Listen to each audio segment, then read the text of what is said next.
Dal pallone di pelle marrone della sua infanzia a quello d'oro, simbolo della sua carriera stellare, c'è tutta la vita di Paolo Rossi raccontata attraverso foto, cimeli, interviste e maglie storiche nella mostra Paolo Rossi Ragazzo d'Oro inaugurata al Centro Culturale San Gaetano di Padova.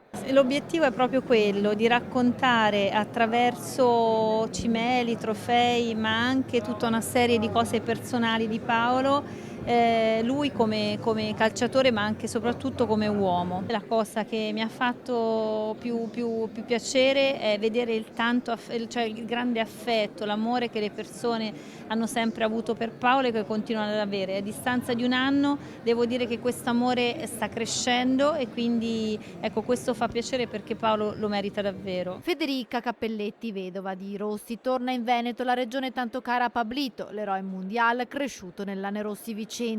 Proprio in Veneto, nella sede del Consiglio regionale nel febbraio del 2020, ci fu l'ultima uscita pubblica di Paolo Rossi, poi il lockdown, la malattia che ha vissuto nella riservatezza e la morte avvenuta il 9 dicembre del 2020. Da qui la volontà della regione di sostenere la mostra Ragazzo d'Oro che da Padova poi verrà portata in giro per tutto il mondo. La mostra prima farà altre tappe in Italia e poi farà altre tappe internazionali a Parigi, a Londra, a Zurigo, a New York, a Sydney, quindi insomma diventerà una mostra internazionale. Stiamo parlando di un eroe nazionale, una persona meravigliosa che ha vestito varie maglie ma che non è mai stato divisivo.